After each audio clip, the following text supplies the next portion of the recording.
ذرا برابر بھی کوئی شک نہیں کہ واقعی اس دین کی بنیاد اور لا الہ کی بنیاد حسین ہے۔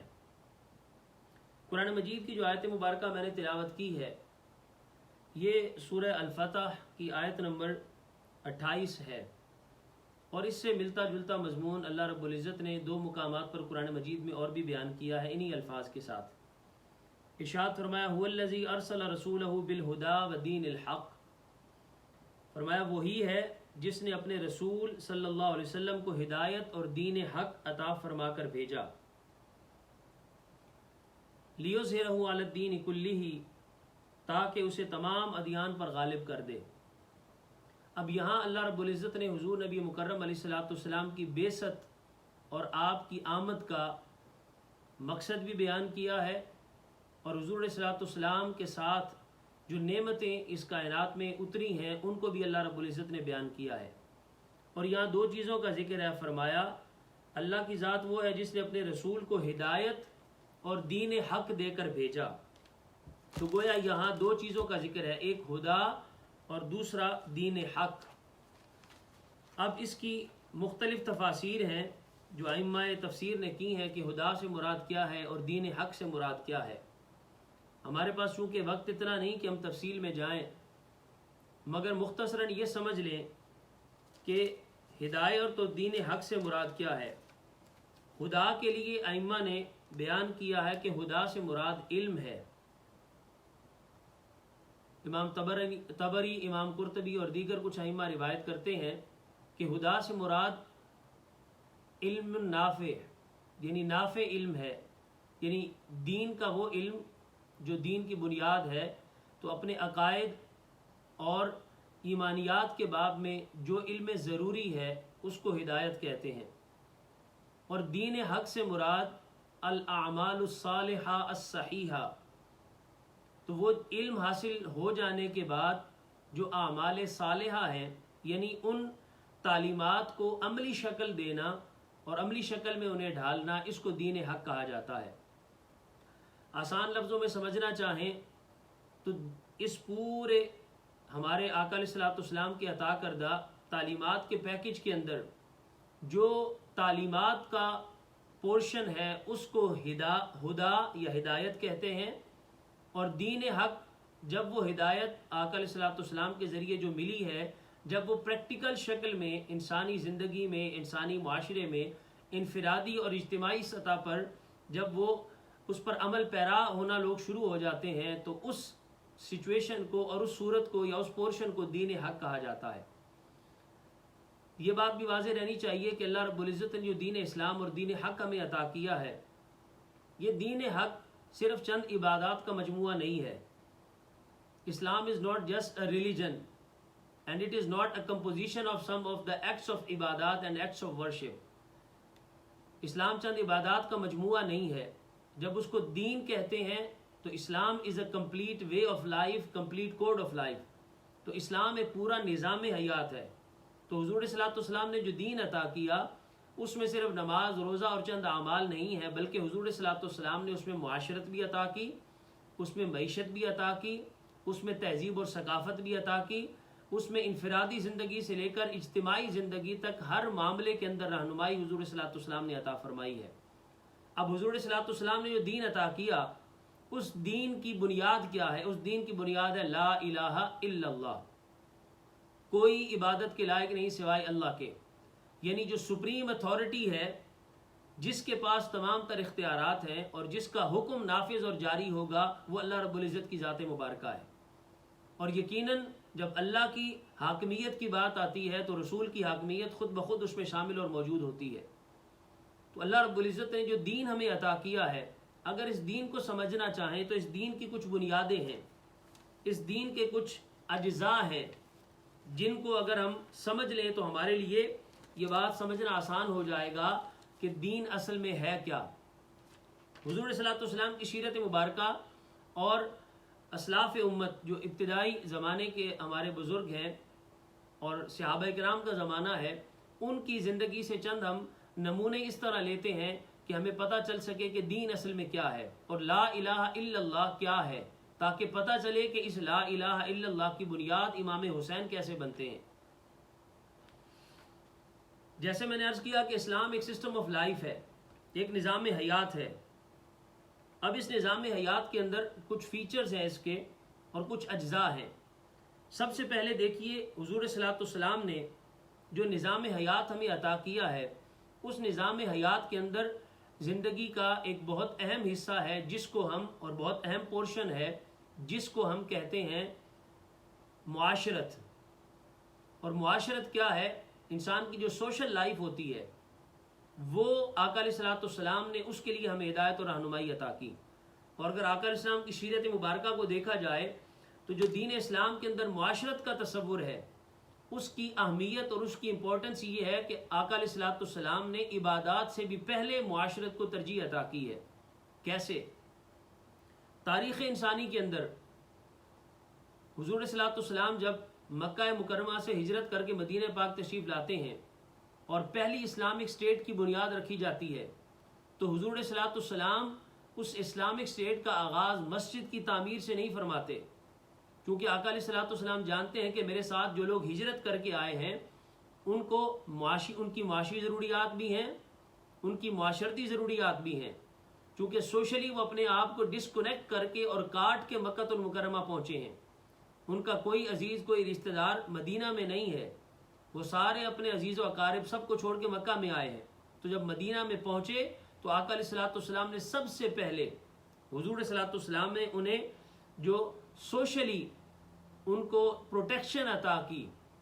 تاکہ ان کی سوشل ضروریات اور سوشل نیڈز پوری ہو سکیں، تو حضور صلی اللہ علیہ وسلم نے اس کی تکمیل کے لیے سب سے پہلا کام کیا کیا کہ حضور صلی اللہ علیہ وسلم نے مواخات مدینہ کی،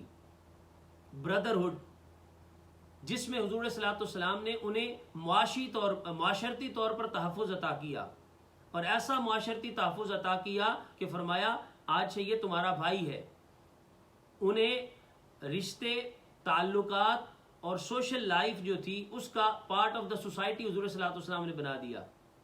یعنی یہ میں عرض کر رہا ہوں کہ حضور صلی اللہ علیہ وسلم نے جو دین عطا کیا، لا الہ الا اللہ محمد رسول اللہ، جس کی بنیاد ہے، اس دین کے اندر اجزاء کیا کیا ہیں، اور امام عالی مقام نے اپنی قربانی دے کر ان اجزاء کو کیسے بچایا، اور یزید بدبخت اس دین کو کیسے پامال کر رہا تھا، اور اگر امام عالی مقام اپنی قربانی نہ دیتے تو اس دین کے ساتھ کیا حشر ہوتا، اور آج یہ دین اس صورت میں ہمارے پاس کیسے موجود نہ ہوتا۔ تو حضور صلی اللہ علیہ وسلم نے مواخات مدینہ کر کے انہیں بھائی بھائی بنا دیا، تو سوشلی حضور صلی اللہ علیہ وسلم نے انہیں تحفظ اور پروٹیکشن عطا کی۔ اس کے بعد دوسرا مسئلہ تھا ان کے معاشی تحفظ کا، چونکہ وہ اپنا مال و اسباب سب کچھ ہجرت سے پہلے چھوڑ کے آئے تھے مکہ المکرمہ میں، تو حضور صلی اللہ علیہ وسلم نے انہیں معاشی تحفظ یوں عطا کیا کہ حضور صلی اللہ علیہ وسلم نے مواخات مدینہ کے اندر ان کو اب انصار اور مہاجرین کو بھائی بھائی بنایا، تو انہوں نے اپنا مال اور جو کچھ ان کے پاس تھا وہ اپنے بھائیوں کے ساتھ شیئر کیا، تو فائنانشلی ان کو تحفظ عطا کیا حضور صلی اللہ علیہ وسلم نے، یعنی معاشی ضرورت بھی ان کی پوری ہوئی، معاشرتی ضرورت بھی ان کی پوری ہوئی۔ اس کے بعد حضور صلی اللہ علیہ وسلم نے انہیں پولیٹیکلی تحفظ عطا کیا اسٹیٹ آف مدینہ کے اندر۔ کیسے؟ کہ حضور صلی اللہ علیہ وسلم نے تاریخ انسانی کے اندر پہلا ریٹن کانسٹیٹیوشن اور پہلا تحریری آئین حضور صلی اللہ علیہ وسلم نے عطا کیا۔ سو دا چارٹر آف مدینہ جو میثاق مدینہ ہے، وہ تاریخ انسانی کا سب سے پہلا ریٹن کانسٹیٹیوشن ہے کسی بھی اسٹیٹ کا، تو حضور صلی اللہ علیہ وسلم نے وہ عطا کیا، اور اس کے اندر پولیٹیکلی آقا علیہ الصلوۃ والسلام نے مہاجرین کو، انصار کو اور مدینہ کے رہنے والوں کو حضور صلی اللہ علیہ وسلم نے تحفظ عطا کیا۔ تو جب معاشی تحفظ بھی مل گیا، معاشرتی تحفظ بھی مل گیا، قانونی تحفظ بھی مل گیا، اس کے بعد حضور صلی اللہ علیہ وسلم نے مسجد نبوی کی تعمیر کا آغاز کیا۔ تو گویا حضور صلی اللہ علیہ وسلم کے دین کی فاؤنڈیشن اور حضور صلی اللہ علیہ وسلم کے دین کی بیس یہ ہے کہ لوگوں کو پہلے معاشی، معاشرتی اور قانونی طور پر تحفظ اور پروٹیکشن دیا جائے، تب جا کر وہ ایسی عبادت کریں گے کہ جس عبادت میں ان کے پاس ذوق اور اللہ رب العزت کے ساتھ جو تعلق ہے اس میں خالصیت اور اخلاص پیدا ہوگا۔ یہ حضور صلی اللہ علیہ وسلم کے دین کا اور آپ کی عطا کردہ تعلیمات کا اور دین اسلام اور لا الہ الا اللہ محمد رسول اللہ، جس کی حفاظت امام علی مقام امام حسین نے اپنی قربانی دے کر کی، یہ اس کا ایک فیچر ہے، اس کا ایک حصہ ہے۔ پھر آ جائیے انسانی حقوق کی طرف۔ حضور صلی اللہ علیہ وسلم نے اپنا جو دین عطا کیا، اس دین کا دوسرا حصہ ہے جن کو انسانی حقوق، ہیومن رائٹس کہتے ہیں۔ حضور صلی اللہ علیہ وسلم نے ویمن رائٹس عطا کیے، حضور صلی اللہ علیہ وسلم نے بچوں کے حقوق عطا کیے، چلڈرن رائٹس عطا کیے، لیبر کے مزدوروں کے حقوق عطا کیے. ایک ایک جو معاشرے کا فرد تھا اور ایک ایک پرسن آف دا سوسائٹی حضور صلی اللہ علیہ وسلم نے اس کو انسانی حقوق عطا کیے. اور صرف انسانی حقوق آقا علیہ الصلوۃ والسلام نے مسلمانوں تک محدود نہیں رکھے. پھر جتنے لوگ اس سوسائٹی اور اس معاشرے کے اندر رہنے والے تھے، چونکہ حضور رحمت للعالمین بن کے آئے، تو تاجدار کائنات علیہ السلام نے وہ دین عطا کیا جو دین مسلم و غیر مسلم سب کو حقوق انسانی کے اندر برابری کی بنیاد پر انہیں حقوق عطا کرتا ہے. اور آقا علیہ الصلوۃ والسلام وہ انقلاب لے کر آئے تاریخ انسانی کے اندر کہ حضور صلی اللہ علیہ وسلم نے جب اپنا دین پھیلانا شروع کیا تو جب حقوق دینے کی باری آئی تو صرف زندوں کو حقوق نہیں دیے، حضور صلی اللہ علیہ وسلم نے فوت شدگان کو اور دنیا سے رخصت ہونے والوں کو اور مردوں کو بھی حضور صلی اللہ علیہ وسلم نے حقوق عطا کیے. اور اس میں بھی حضور صلی اللہ علیہ وسلم نے تفریق نہیں کی مسلم اور غیر مسلم کی. روایت میں آتا ہے آقا علیہ الصلوۃ والسلام ایک دن تشریف فرماتے، ایک جنازہ گزرا اور آقا علیہ السلام جنازے کے لیے کھڑے ہو گئے. بعد میں صحابہ کرام نے عرض کی حضور یہ جنازہ تو ایک یہودی کا تھا. تو آقا علیہ السلام نے فرمایا الیس نفسا، بے شک وہ یہودی تو تھا مگر کیا انسان نہیں تھا؟ تو میں انسانی جان کے احترام میں کھڑا ہوا ہوں. یہ وہ انسانی حقوق کا تصور ہے جو آقا علیہ السلام نے 14 صدیاں پہلے عطا کیا، جسے آج تک دنیا کا کوئی معاشرہ اور کوئی سوسائٹی عطا نہیں کر سکتی. یہ تھی حضور صلی اللہ علیہ وسلم کے انسانی حقوق کا تصور. عورتوں کے حقوق، بچوں کے حقوق، مزدوروں کے حقوق، زندوں کے حقوق، مردوں کے حقوق، حضور صلی اللہ علیہ وسلم نے سب کو ان کے رائٹس عطا کیے. ایون حضور صلی اللہ علیہ وسلم نے وہ دین عطا کیا کہ جس دین کے اندر اینیمل رائٹس، جانوروں کے حقوق بھی حضور صلی اللہ علیہ وسلم نے متعین فرمائے. بکریاں، اونٹ اور جانور حضور صلی اللہ علیہ وسلم کی بارگاہ میں حاضر ہوتے اور اپنے مالکوں کی آ کر شکایت کرتے اور آقا علیہ الصلوۃ والسلام ان کی شکایات کا ازالہ فرماتے. ان کے جو مالک تھے حضور صلی اللہ علیہ وسلم انہیں بتاتے کہ تم نے انہیں کیسے ٹریٹ کرنا ہے. تو جانوروں کو اور اینیمل کو بھی آقا علیہ الصلوۃ والسلام نے حقوق عطا کیے. اور جب یہ ایز اے سسٹم پورے معاشرے کے اندر، سوسائٹی کے اندر یہ چیزیں مروج ہونا شروع ہوئیں تو پھر سیدنا فاروق اعظم رضی اللہ تعالیٰ عنہ کے دور خلافت میں آپ کا معروف جملہ ہے، آپ فرماتے ہیں کہ انسان تو انسان. آقا علیہ الصلوۃ والسلام نے وہ دین عطا کیا ہے کہ اگر میرے دور حکومت کے اندر اور میری رعایا کے اندر دریائے دجلہ کے کنارے کوئی بکری یا کتے کا بچہ بھی پیاسا یا بھوکا مر گیا تو قیامت کے دن حکمران اور حاکم جو ہے وہ بھی اللہ کی بارگاہ میں اس کے لیے بھی جواب دہ ہوگا. یہ سسٹم آف لائف ہے، یہ وہ دین ہے جو حضور صلی اللہ علیہ وسلم نے عطا کیا، جس کے تحفظ کے لیے امام علی مقام نے اتنی بڑی قربانی دی. پھر اسی طرح آگے چلتے آئے، حضور صلی اللہ علیہ وسلم نے مائنورٹیز کو رائٹس دیے. مائنورٹیز کو حضور صلی اللہ علیہ وسلم نے رائٹس دیے. جو اقلیتیں تھیں حضور صلی اللہ علیہ وسلم نے انہیں حقوق عطا کیے. اور جب میثاق مدینہ، چارٹر آف مدینہ لکھا جا رہا تھا تو آخر میں حضور صلی اللہ علیہ وسلم نے اس کے سٹارٹنگ میں لکھا کہ یہ معاہدہ، اور دس از اے کنٹریکٹ، یہ ایسا معاہدہ ہے جو مسلم اور جیوز آف مدینہ، یعنی مدینہ کے مسلمان اور مدینہ کے یہودیوں کے درمیان ہے. اور اس کے اندر شکوں میں سے آقا علیہ الصلوۃ والسلام نے ایک شک یہ درج فرمایا کہ وہ بطور ایک نیشن کے، بطور ایک قوم کے، اس قوم کے فرد ہونے کی وجہ سے وہ مسلمانوں کے بھائی ہیں. یہ مائنورٹی رائٹس یہ تاریخ انسانی میں جو کوئی نہ دے سکا جو حضور صلی اللہ علیہ وسلم نے عطا کیے. اور پھر مائنورٹی رائٹس کا یہ تصور بھی دیکھیے کہ حضور صلی اللہ علیہ وسلم کی بارگاہ میں ڈیلیگیشن آیا، نجران سے ایک وفد آیا اور اس نے حضور صلی اللہ علیہ وسلم سے ملاقات کی. تو حضور صلی اللہ علیہ وسلم نے انہیں ٹھہرایا بھی تو مسجد نبوی کے اندر ٹھہرایا. ان کا سارا جو انتظام تھا وہ حضور صلی اللہ علیہ وسلم نے خود کیا. ان کے ٹھہرانے کا سارا بندوبست حضور صلی اللہ علیہ وسلم نے انتظام خود کیا، اس کو مینیج خود کیا. اور جب ان کی عبادت کا وقت تھا اور انہوں نے اجازت مانگی تو حضور صلی اللہ علیہ وسلم نے فرمایا کہ تمہیں کہیں اور جانے کی اجازت نہیں، یہیں اس مسجد کے اندر اپنے طریقے کے مطابق اللہ کی عبادت جو کرنا چاہو تم کر سکتے ہو. یہ وہ مائنورٹی رائٹس کا تصور تھا جو حضور صلی اللہ علیہ وسلم نے اپنے دین میں عطا کیا. پھر اسی طرح آگے چلتے آئیے، حضور صلی اللہ علیہ وسلم نے عدل و انصاف پر مبنی ایک ایسا معاشرہ عطا کیا، اور عدل اور انصاف اور جسٹس پر مبنی ایک ایسی تعلیمات کا پیکج عطا کیا کہ جس کی بنیاد پر حضور صلی اللہ علیہ وسلم کا دین پھر آگے ایکسپینڈ ہوتا گیا اور پھیلتا گیا. حضور صلی اللہ علیہ وسلم نے وہ نظام عدل عطا کیا کہ جس کے اندر کسی کو کوئی ایکسیپشن اور کوئی استثناء نہیں تھا. حاکم وقت وہ مالک اور مختار نہیں تھا، وہ ایک ٹرسٹی کے طور پر، ایک امین کے طور پر اختیارات اس کے پاس ہوتے تھے، اور اس سے اکاؤنٹیبلٹی ہوتی تھی، اس کا احتساب ہوتا تھا اور اسے پوچھا جاتا تھا. اور اکاؤنٹیبلٹی کا وہ تصور حضور صلی اللہ علیہ وسلم نے عطا کیا، خود بھی پریکٹس کیا. مگر خلفائے راشدین کے زمانے سے میں ایک مثال عرض کرنا چاہتا ہوں کہ خلیفہ وقت بھی نظام عدل کے سامنے اپنے آپ کو پیش کرنا اس کے لیے لازم اور ضروری ہوتا تھا. 2 واقعات ہیں. پہلا سیدنا فاروق اعظم رضی اللہ تعالیٰ عنہ کا واقعہ کہ عام شخص ایک پبلک کا وہ خلیفہ وقت اور حاکم وقت سے سوال کرنے کی جرت رکھتا تھا. یہ وہ دین تھا جو حضور صلی اللہ علیہ وسلم نے عطا کیا.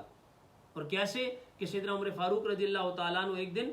منبر پر جلوہ افروز ہوئے خطبہ دینے کے لیے، اور آپ نے قمیض پہنا ہوا تھا، نیا قمیض تھا آپ کا. تو ایک شخص پبلک میں سے کھڑا ہوا، لوگوں میں سے کھڑا ہوا، اور اس نے سوال کیا، اے امیر المومنین، آپ جو ہے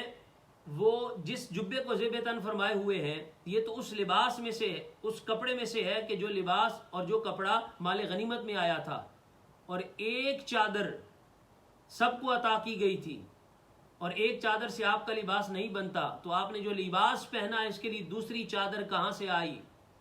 That was the concept of accountability. احتساب کا وہ تصور تھا جو حضور صلی اللہ علیہ وسلم نے عطا کیا. اور سیدنا فاروق اعظم رضی اللہ تعالیٰ نے نہیں فرمایا کہ تم کون ہوتے ہو مجھ سے سوال کرنے والے، میں خلیفہ وقت ہوں، حاکم وقت ہوں. آپ نے اپنے بیٹے عبداللہ بن عمر کو کھڑا کیا، اور حضرت عبداللہ بن عمر نے گواہی دی، اور انہوں نے کہا کہ میں نے اپنے حصے کا کپڑا بھی اپنے والد کو دیا، اور یہ جو دوسری چادر اس لباس میں موجود ہے وہ ہے جو میں نے اپنے والد کو ہدیتاً پیش کی تھی اور تحفہ پیش کیا تھا. یہ اکاؤنٹیبلٹی کا وہ تصور تھا جو حضور صلی اللہ علیہ وسلم نے اپنے دین میں عطا کیا، اور یہ لا الہ الا اللہ کے اندر اس کی ایک اہمیت اور اس کی ایک اپنی امپورٹنس تھی. پھر اسی طرح حضرت سیدنا مولا کائنات مولا علی المرتضیٰ کرم اللہ وجہ الکریم، آپ کا زمانہ خلافت تھا، ایک یہودی نے آپ کے خلاف کمپلین درج کی عدالت کے اندر، اور عدالت وقت کے اندر اس نے یہ کمپلین درج کی کہ خلیفہ وقت حضرت امیر المومنین علی المرتضیٰ کرم اللہ وجہ الکریم کے پاس جو زرہ ہے وہ میری ہے، جو آرمر ان کے پاس ہے وہ میری ہے. اس وقت کے قاضی نے نظام عدل حضور صلی اللہ علیہ وسلم نے جو دیا تھا وہ سمجھنے والا ہے. قاضی وقت نے حضرت مولا علی المرتضیٰ کو طلب کیا،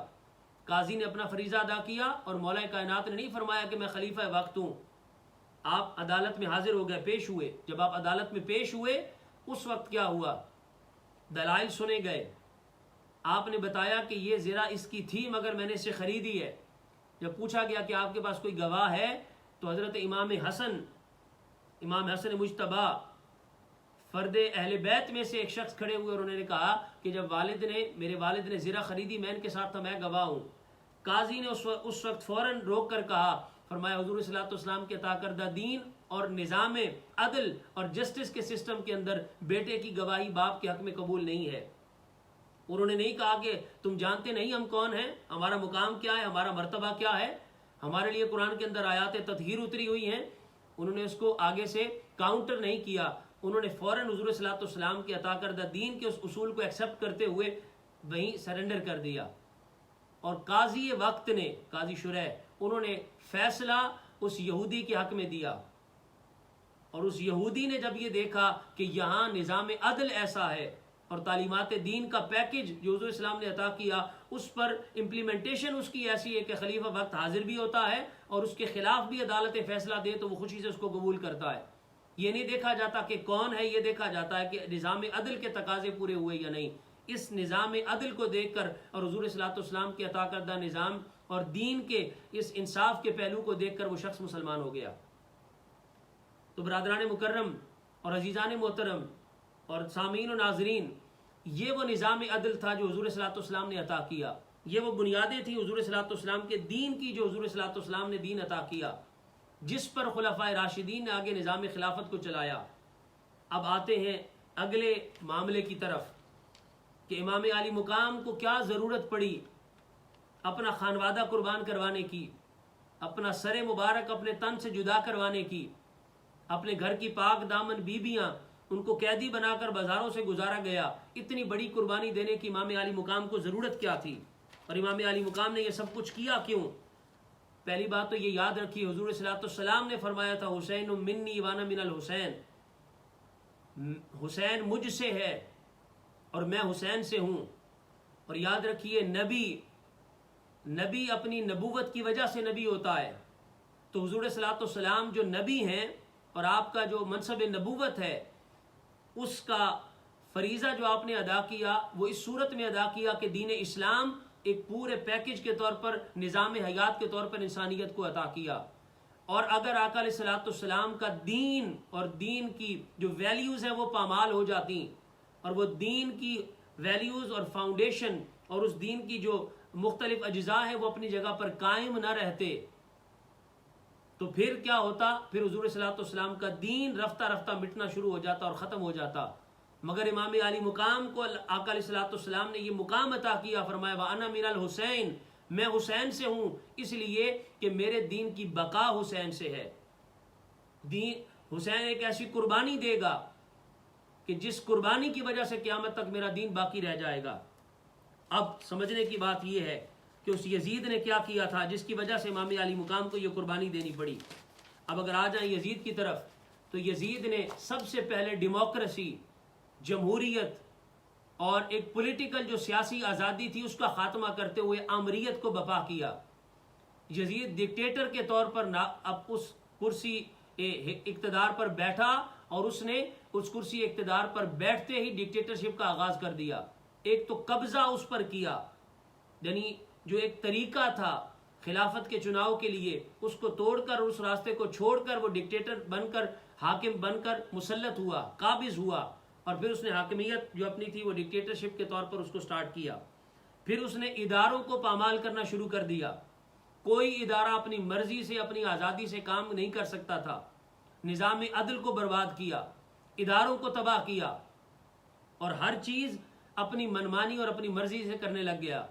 اصول اور بنیادیں جو حضور صلی اللہ علیہ وسلم کے دین کی، جو میں پہلے عرض کر چکا ہوں، انسانی حقوق کی صورت میں ہو، معاشرتی حقوق کی صورت میں ہو، معاشی حقوق کی صورت میں ہو، سیاسی حقوق کی صورت میں ہو، انسانی حقوق کی صورت میں ہو، اقلیتوں کے حقوق کی صورت میں ہو، اس نے سب کو ڈیمولش کر کے تباہ اور برباد کر دیا. اور پھر وہاں کوئی رول آف لا نہیں تھا، یعنی نظام عدل اس نے ختم کر دیا. رول آف ڈسکریشن چلتا تھا، اپنی منمانی اور اپنی مرضی کے فیصلے کیے جاتے تھے. اپوائنٹمنٹس اور جہاں جہاں لوگوں کو متعین کرنا ہوتا تھا وہ اپنی مرضی سے کیا کرتا تھا. اس کے بعد کوئی سیاسی آزادی کسی کے پاس نہیں تھی.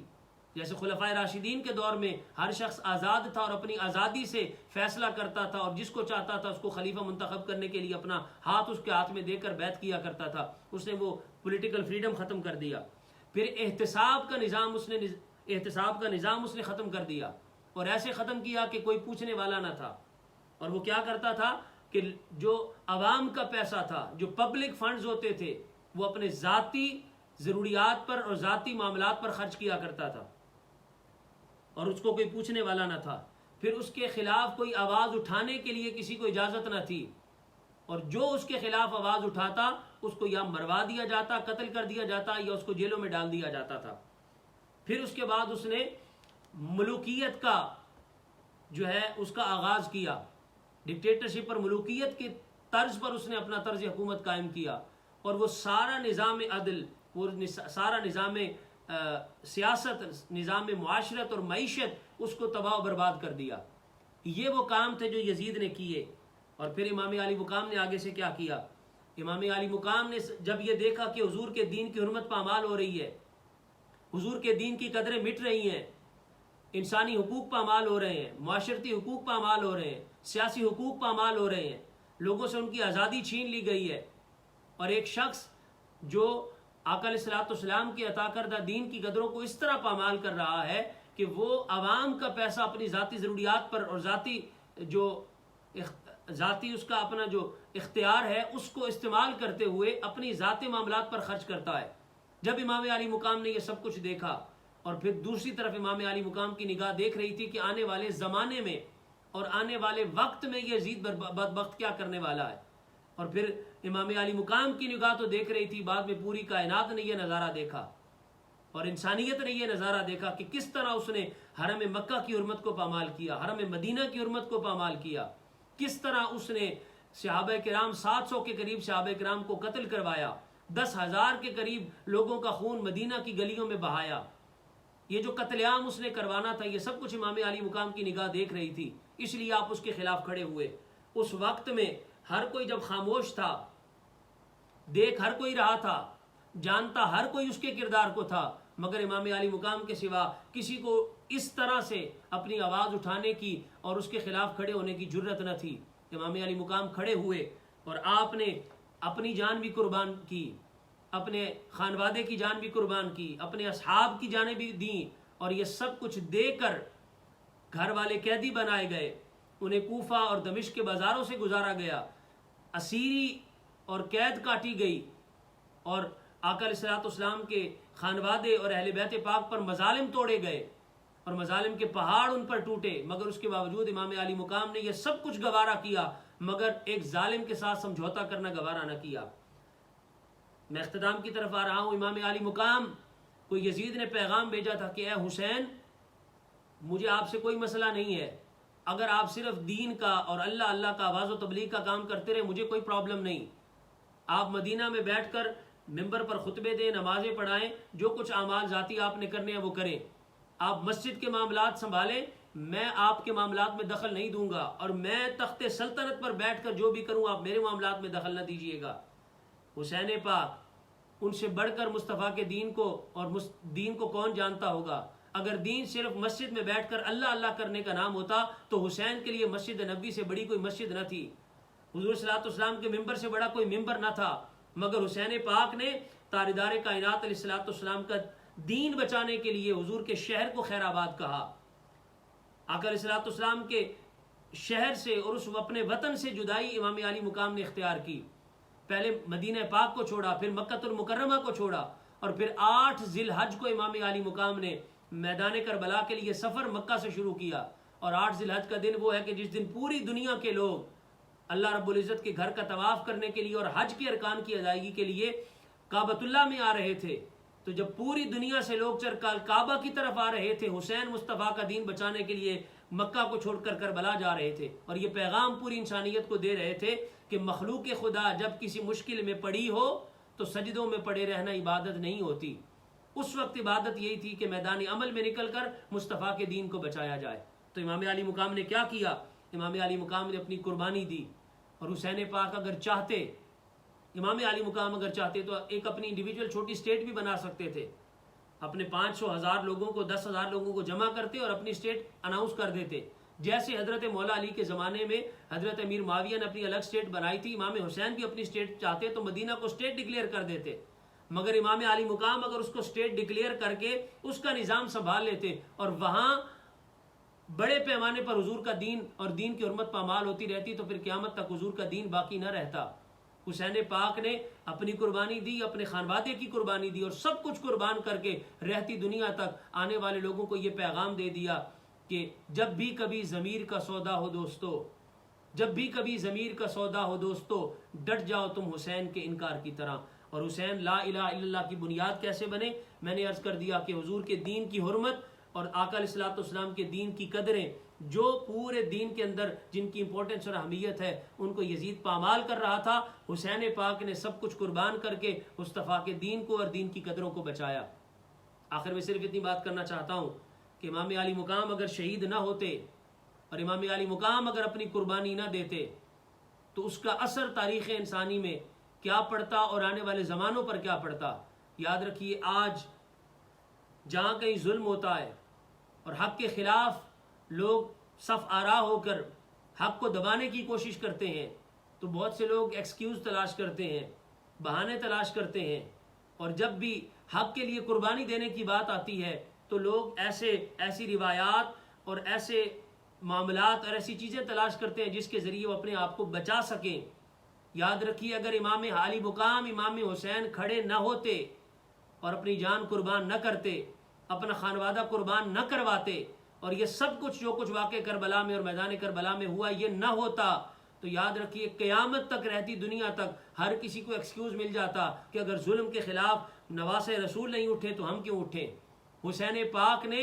اس ظلم کے خلاف اٹھ کر قیامت تک آنے والے ہر ضمیر کو زندہ کیا ہے، ہر باضمیر شخص کا ضمیر حسین پاک نے زندہ کیا ہے،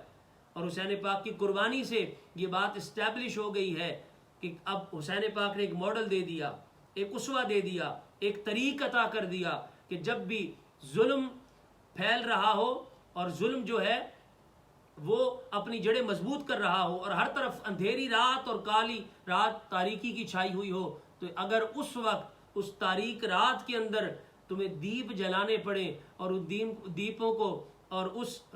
چراغوں کو جلانے کے لیے تمہیں اپنا خون دینا پڑے تو اپنا خون دینے سے گریز نہ کرنا، اپنے خانوادے کا خون دینا پڑے تو خانوادے کا خون دینے سے گریز نہ کرنا، مگر یاد رکھنا کالی رات میں کبھی چھپ کر مت بیٹھنا، ڈر کے مت بیٹھنا۔ جب ہر کوئی اندھیری رات میں ڈر کے بیٹھا ہو، تمہارا کام ڈر کے بیٹھنا نہیں ہے، حسین کے غلام ہو تو تمہارا کام یہ ہے کہ میدان عمل میں نکلنا اور اپنا خون دے کر ایسے چراغ جلا جانا کہ جس سے کم از کم کچھ لوگوں کو روشنی میسر آ جائے۔ تم ایک چراغ جلاؤ گے، چراغوں سے چراغ جلتے جائیں گے اور انشاءاللہ وہ وقت آئے گا کہ یہ تاریکی چھٹ جائے گی اور ہر طرف اجالا اور نور پھیل جائے گا۔ آج کے اس دور پرفتن میں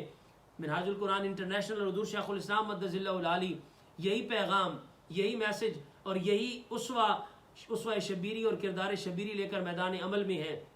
کہ پوری دنیا میں جہاں حضور صلی اللہ علیہ وسلم کے دین پر حملہ ہے اور خصوصاً ملک پاکستان کے اندر لوگوں کی سیاسی، معاشی، معاشرتی آزادی چھین لی گئی ہے اور بہت سے مذہبی طبقے اور مذہب کا نام لینے والے ڈر کر، خائف ہو کر اپنی خانقاہوں میں یا اپنی مساجد اور مدارس میں بیٹھے ہیں، ایک آواز ہے اس مرد کلندر شیخ الاسلام ڈاکٹر محمد طاہر القادری کی مدظ اللہ العالی کی، اور ایک تحریک ہے جو میدان عمل میں نکل کر وقت کے ہر جابر اور ظالم کا مقابلہ بھی کر رہی ہے اور کائنات والوں کو یہ پیغام دے رہی ہے کہ حسین کے جو غلام ہوتے ہیں وہ اپنی جانیں تو دے دیتے ہیں مگر کبھی ظالم کا ساتھ نہیں دیتے اور نہ کبھی ظلم کے آگے اپنا سر جھکاتے ہیں، اور فتح ہمیشہ حق کی ہوتی ہے۔ اس کی علامت اور اس کی دلیل یہ ہے کہ وہ شام والے یزیدی فوج والے جو امام علی مقام کا سر جھکانے کے لیے آئے تھے، حسین پاک نے سر تو کٹا دیا، ان کے آگے سر نہیں جھکایا، اور پھر فتح دیکھیے کہ وہ جو امام علی مقام کا سر جھکانے کے لیے آئے تھے جب دمشق اور کوفہ کے بازاروں میں جا رہے تھے حسین کا سر جھکا ہوا نہیں تھا، آپ کا جسد مبارک اور جسم مبارک تو کربلا میں پڑا تھا مگر حسین پاک کا سر نیزوں پر بلند ہو کر جا رہا تھا، تو جس سر کو جھکانے آئے تھے اسی سر کو سر بلند کر کے ان لوگوں کو بھی واپس جانا پڑا۔ فتح ہمیشہ حق کی ہوتی ہے۔ اللہ رب العزت کی بارگاہ میں دعا اور التجا ہے کہ ہمیں امام علی مقام سیدنا امام حسین کی محبت میں، آپ کی غلامی میں جینا مرنا عطا فرمائے، اور آپ کے اسوہ کے مطابق اور آپ نے جو کردار عطا کیا اس کردار کے مطابق اپنی آنے والی نسلوں کی تربیت کی بھی اللہ ہمیں توفیق عطا فرمائے، اور ہماری آنے والی نسلوں میں اللہ حسین کے غلام پیدا فرمائے۔ السلام علیکم ورحمۃ اللہ وبرکاتہ، وما علینا الا البلاغ المبین۔